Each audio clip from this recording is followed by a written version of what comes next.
Hola, buenas tardes, ¿cómo están?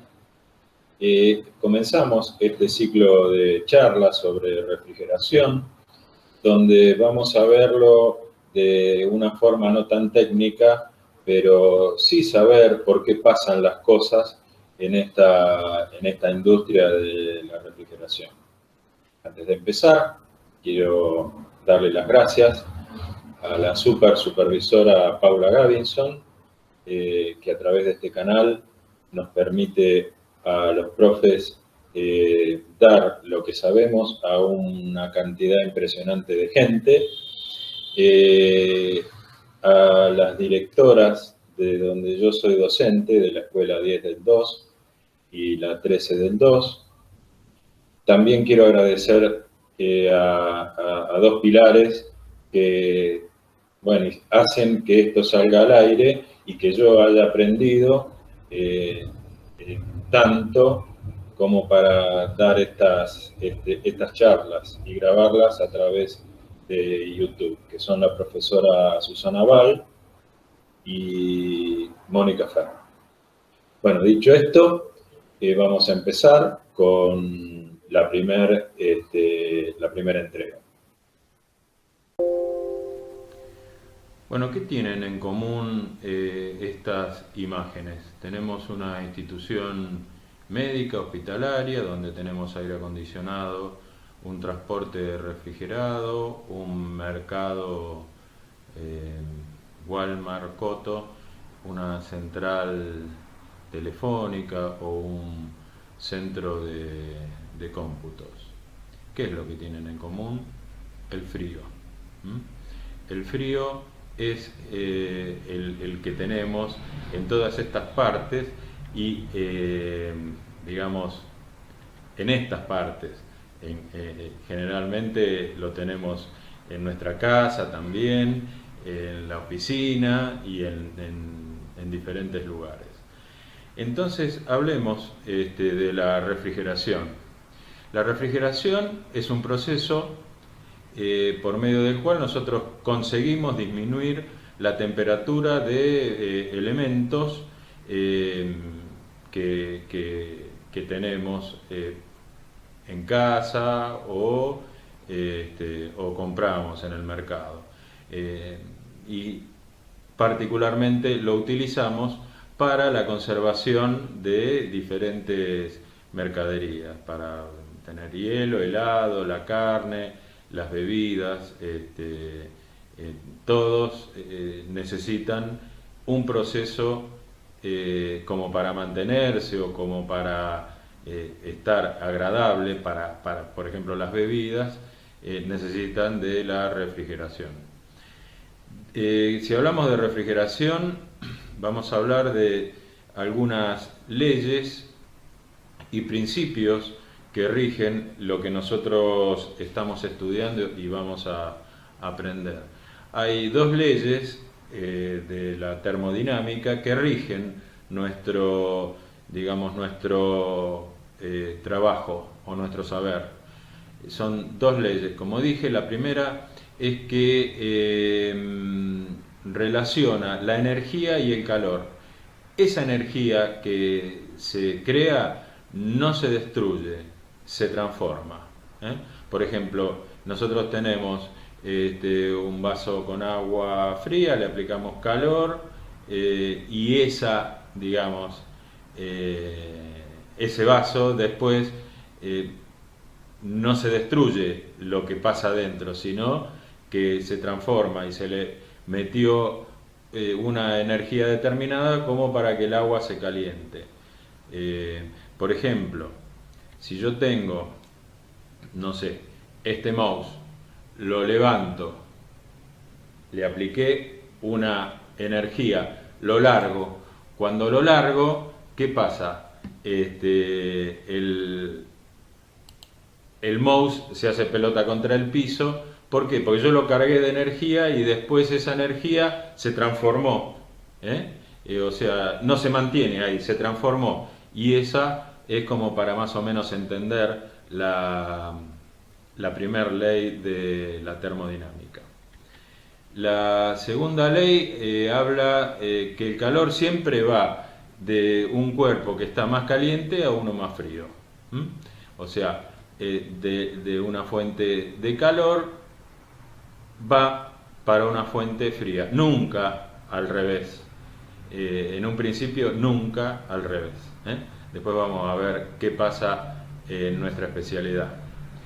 Pero ¿qué entendemos por calor? Calor es una forma de energía generada por el movimiento de moléculas de un cuerpo, y el roce de esas moléculas es la que provoca que esa temperatura se eleve. Por ejemplo, nosotros tenemos un cable que pasa corriente. Esa corriente empieza a fluir de un lado a otro. Los electrones que van dentro del cableado se van golpeando, pegando, y si van libremente, porque el cable es grueso, no pasa nada. Si es un poco más fino de sección, ustedes vieron, y si no vieron, sepan que el cable se calienta. ¿Y por qué se calienta? Por ese roce entre moléculas que provoca que la temperatura se eleve. Hay dos tipos de calores, un calor sensible y un calor latente. El calor latente es el necesario para que una sustancia cambie de estado, sin que haya, digamos, cambio de temperatura. Por ejemplo, vamos a hablar del agua. Cuando el agua nosotros la ponemos en una pava y la ponemos a calentar, empieza a evaporarse en determinado momento, que es cuando llega a los 100 grados centígrados. En ese momento mantiene los 100 grados centígrados y se empieza a evaporar el agua. ¿Hasta cuándo mantiene esa temperatura? Hasta la última gota de agua líquida, cuando terminó, tiene 100, si la medimos, tiene 100 grados centígrados. El calor sensible es el calor que está antes y después de un cambio de estado, es el que se siente, provoca un aumento o disminución de la temperatura. Por eso está antes y, como dije, después de un cambio de estado. Sigamos hablando del calor. ¿Cómo se transmite el calor? Bueno, nosotros tenemos que el calor, hay tres maneras que tenemos de transmisión de calor. Una que es por conducción. Nosotros, si acercamos, por ejemplo, como muestra el dibujo, una varilla al fuego, el calor va a ir por conducción a través de ese elemento, en este caso un fierro. Después tenemos otro que es por convección. Cuando nosotros ponemos acá, como en este caso, a secarnos las manos o a calentarnos, el aire nosotros lo ponemos, digamos, las manos arriba de la fuente caliente. Por eso es por convección. El aire, por ejemplo, en el aire acondicionado o en la heladera misma también, digamos, los cambios de temperatura se producen por convección. Convección natural, que es sin ventilador, y convección forzada. Eso después lo vamos a ver. Y por último, por radiación. Nosotros estamos cerca de la fuente caliente y por radiación recibimos el calor. Vamos a hacer una pregunta. En la industria de la refrigeración, que es la que nosotros vamos a aprender y trabajar, ¿qué método de transferencia de calor utilizamos?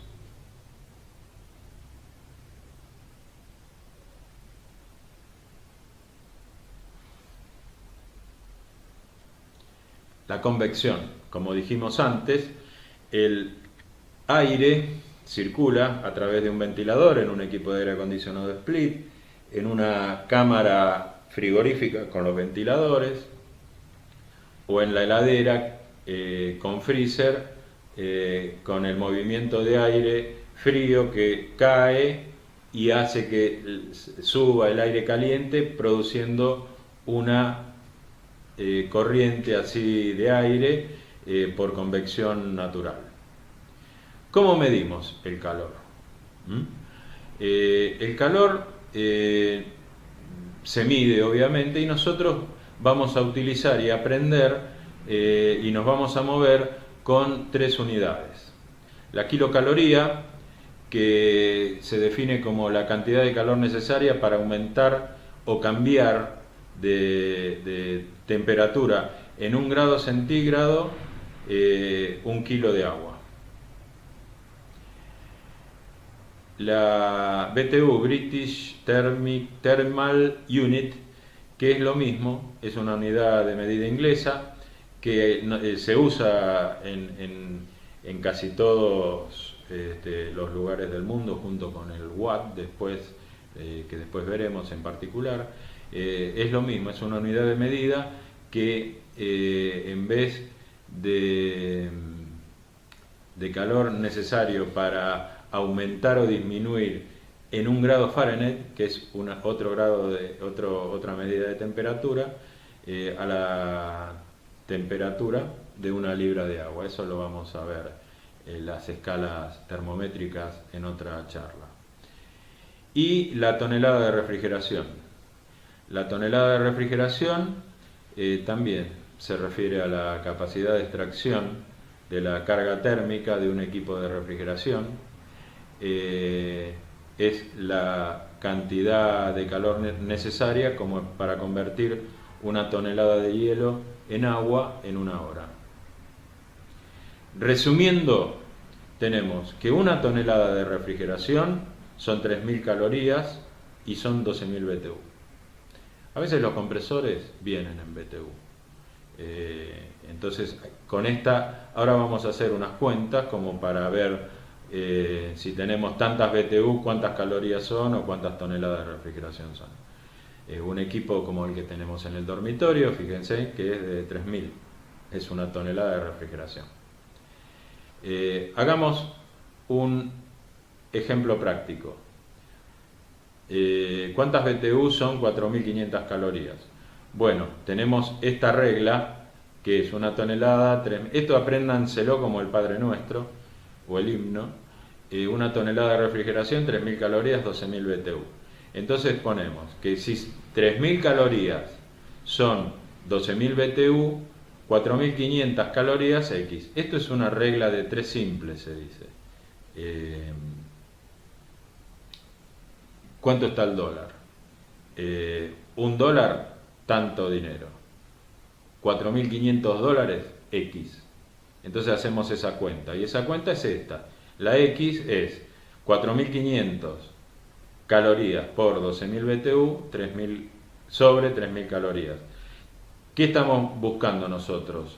Acá, BTU, ¿ven? Bueno, caloría con caloría se va, ¿y qué me queda? BTU. Entonces quiere decir que la cuenta está bien y me va a dar 18.000 BTU. Si hacemos esta cuenta nos da 18.000 BTU. Ahora hagamos otra. ¿Cuántas toneladas son 18.000 BTU? Tenemos esta regla mnemotécnica, bueno, que siempre nos va a servir y la tenemos que aprender.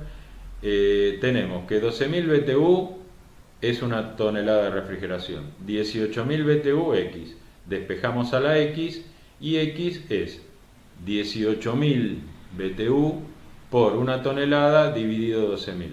Como sabemos, esa BTU se va con esa BTU y quiere decir que me va a dar toneladas de refrigeración. 1.5. Si hacemos esta cuenta, es 1,5 toneladas de refrigeración. Hablemos de otro calor. ¿Qué es el calor específico? El calor específico es la cantidad de calor que se necesita para elevar la temperatura en 1 grado centígrado 1 kilo de determinada masa. Por ejemplo, cada sustancia tiene un calor específico diferente. En esta tabla vemos que, por ejemplo, el brócoli tiene 0,92 y la temperatura que se recomienda a mantener. La ciruela 0,89, el kiwi otro y la lechuga otro. Ven que son diferentes valores. Esto después se usa en una fórmula. Pero nosotros ahora estamos queriendo aprender qué es el calor específico. Hagamos otra pregunta. A ver, de acuerdo a lo que estamos viendo, ¿es necesario saber el producto que vamos a refrigerar para diseñar un sistema de refrigeración? Cuando hablo de un sistema, una cámara frigorífica, una heladera.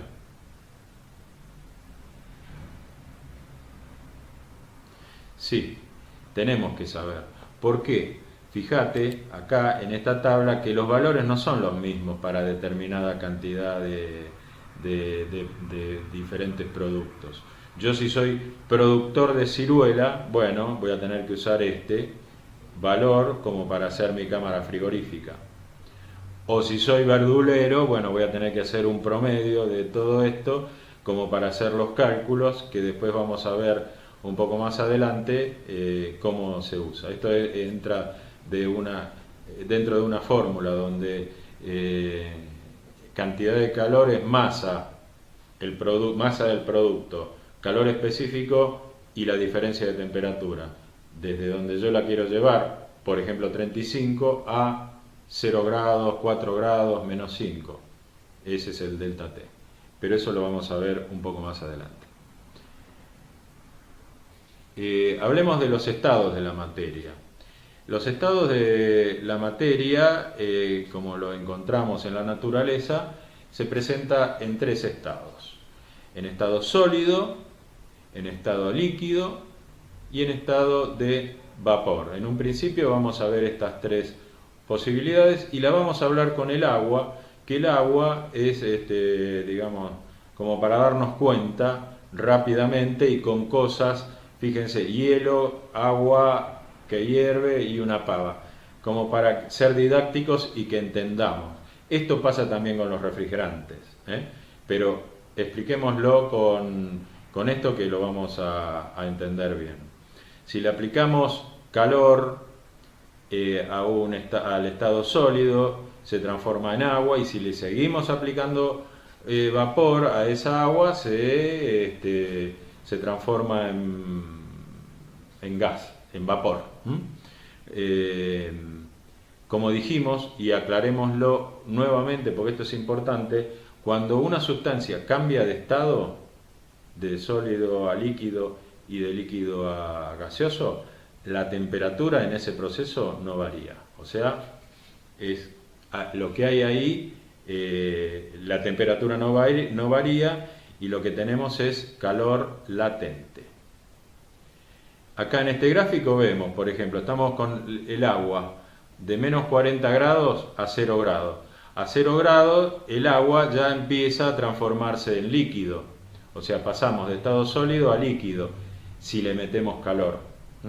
Yo a los cubitos los saco, los dejo ahí en la mesada, bueno, ahí va a pasar de sólido a líquido. ¿Por qué? Porque en realidad no le estoy agregando calor, es el calor que hay en el ambiente. Pero si yo le agrego calor y lo pongo en una pava, se me va a empezar a transformar en líquido. En líquido nosotros tenemos que en el cambio de estado, fíjense que va de 0, mientras se está produciendo ese cambio de estado de sólido a líquido, se mantiene la temperatura hasta que le seguimos aplicando calor. ¿Y hasta dónde lo llevamos? A 100 grados centígrados. A 100 grados centígrados el agua empieza a evaporarse. En la pava o en el recipiente se evapora, y llega un momento en que ya no hay más agua y hay vapor. Si yo ese vapor lo sigo calentando, bueno, sigo elevando su temperatura a ese vapor, pero ya es vapor, no es más líquido. Como dijimos, hay 2 tipos de calor. El calor sensible es el calor que se mide con un termómetro y está antes y después de un cambio de estado. Y el calor latente también se mide, pero es el calor presente para que una sustancia cambie de estado. el agua en estado sólido que pase a líquido y de líquido a vapor. Hagamos otra pregunta. Cuando se está formando el hielo, ¿qué tipo de calor le parece que tenemos en ese proceso? ¿Calor sensible o calor latente? Calor latente, porque hay un cambio de estado.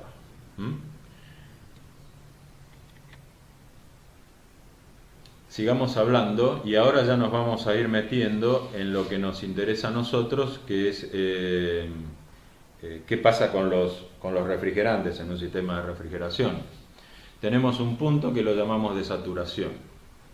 Ese punto de saturación es la relación de temperatura y presión, donde el cambio de estado se produce, que es la evaporación y la condensación. La evaporación cuando pasa de líquido a vapor y la condensación cuando pasa de vapor a líquido.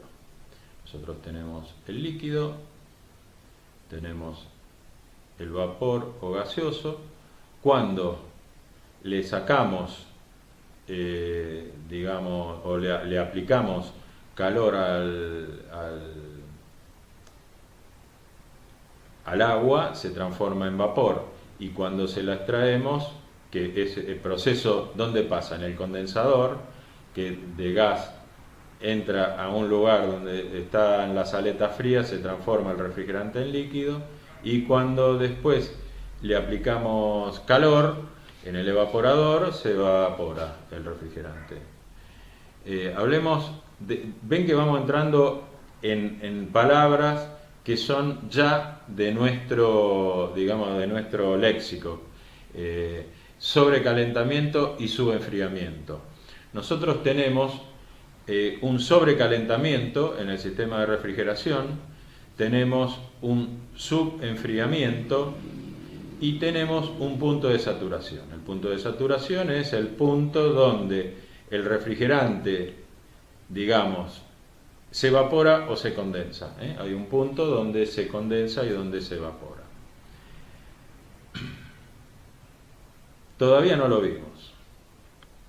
Pero ustedes, ¿en qué fase se encuentra el refrigerante sobrecalentado? ¿Dónde creen? ¿En el condensador o en el evaporador?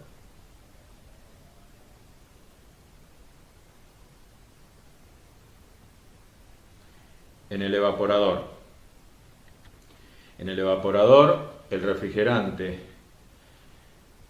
entrega calor al medio y se dice que es vapor sobrecalentado. Sigamos hablando del sobrecalentamiento y el subenfriamiento. Nosotros dijimos que tenemos un sobrecalentamiento en el evaporador, cuando el refrigerante se evapora. Teníamos un subenfriamiento cuando el refrigerante entra en el condensador y de vapor se transforma en líquido, se va transformando en líquido. Y tenemos un punto dentro del circuito de refrigeración que lo vamos a llamar punto de saturación. El sobrecalentamiento siempre ocurre en la fase gaseosa, o sea, en el evaporador.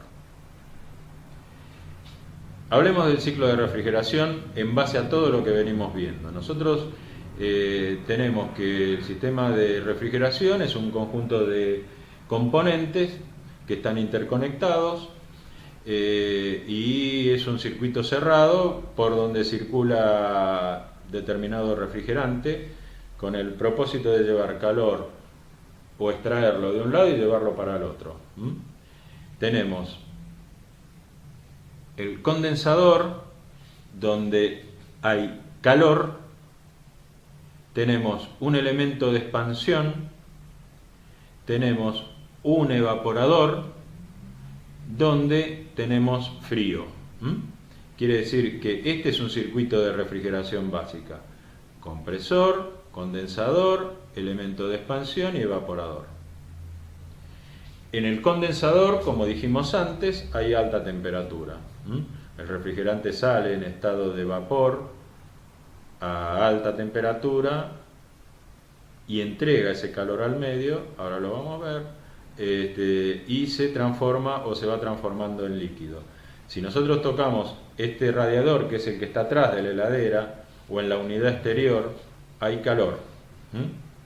Si aparte de haber calor, hay alta presión, alta temperatura, y el gas o el vapor se está transformando en líquido.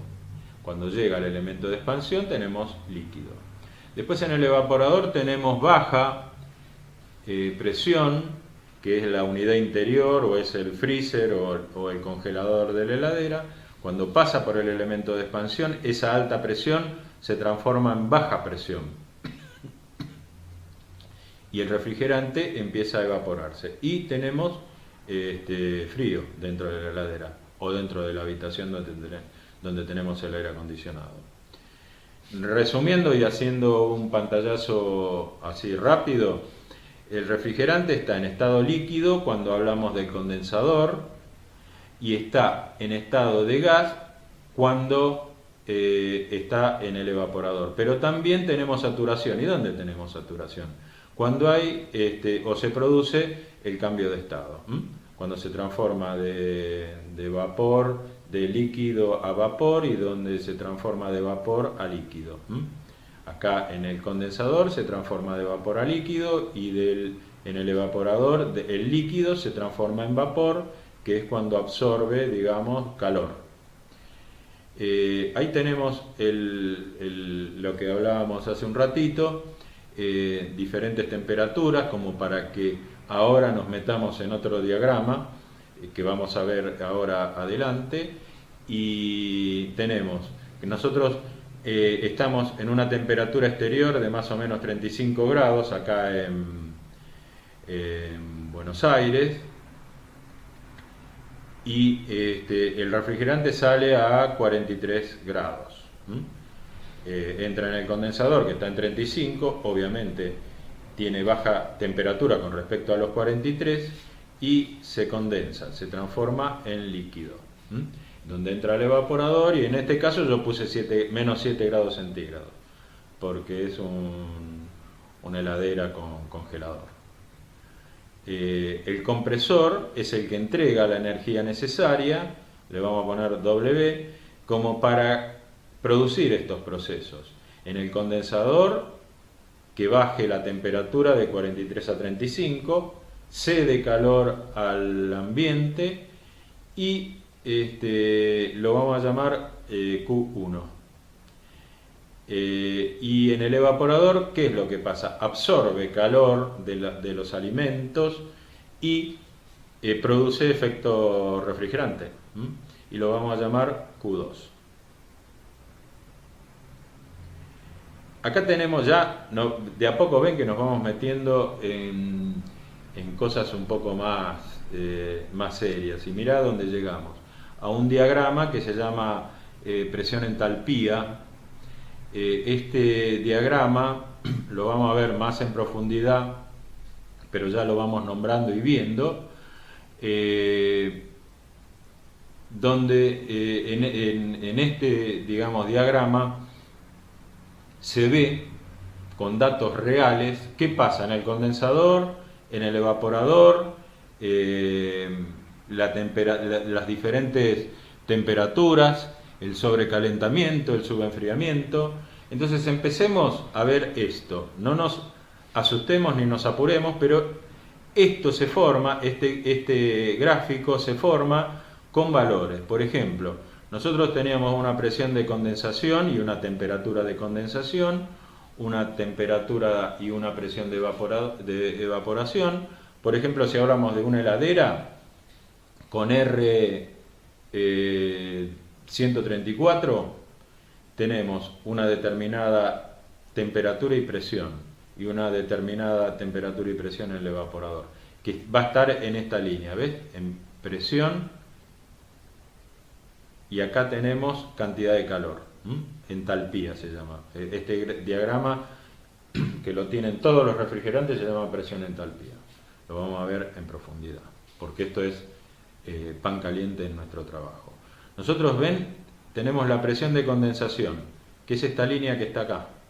¿Ven? Esta roja, que casualmente es esta roja que está acá. Después tenemos estas celestes, que son, ahora lo vamos a ver, todo lo que pasa después del elemento de expansión y cuando entra al compresor. Salgamos del compresor. ¿Ven acá? Dice temperatura de descarga. La temperatura de descarga es cuando sale de acá. Acá hay una línea, otra línea, otra línea. Quiere decir que acá sale a determinada temperatura. Pero cuando llega a esta, estamos acá, ahí ya empezó a condensarse, a formarse líquido. En el gráfico este nosotros tenemos de este lado vapor, acá adentro una mezcla de vapor y líquido, y acá tenemos solamente vapor. Fíjate, sale del compresor, ahí, acá se metió en el condensador, acá. Este punto es este punto. Bueno, ahí ven, sigue una misma presión. O sea, hay un cambio de estado, quiere decir que esto se va a mantener constante. ¿Ven? Este gráfico viene así, con la presión, por ejemplo, acá hace esto. Viene acá, se mete acá y va. Y mira, viene de acá la presión y la temperatura, que es esta. Entonces, acá hay cambio de estado. Y acá salimos del condensador. Acá estamos en este sector, acá, en la salida del condensador, donde el refrigerante ya se transformó en líquido, pero todavía hay un subenfriamiento. Y ahí, cuando pasa, acá está el elemento de expansión, va de la presión de alta a la presión de baja. ¿Ves? Acá cae bruscamente y va a la temperatura de evaporación. El refrigerante se evapora, no cambia de estado, y acá sale del evaporador. ¿Ven? Sale acá. Y acá sigue entregando calor al medio, digamos, sigue absorbiendo calor. Ahí tenemos un sobrecalentamiento. Entra en el compresor y sube también bruscamente la presión. ¿Quién lo hace eso? El compresor. O sea, tenemos entonces compresión de acá hasta acá, condensación de acá hasta acá, expansión de acá hasta acá y evaporación de acá hasta acá. Vamos a hacer otra pregunta. ¿En qué fase se tiene que encontrar el refrigerante al entrar al compresor? ¿Líquido o gas?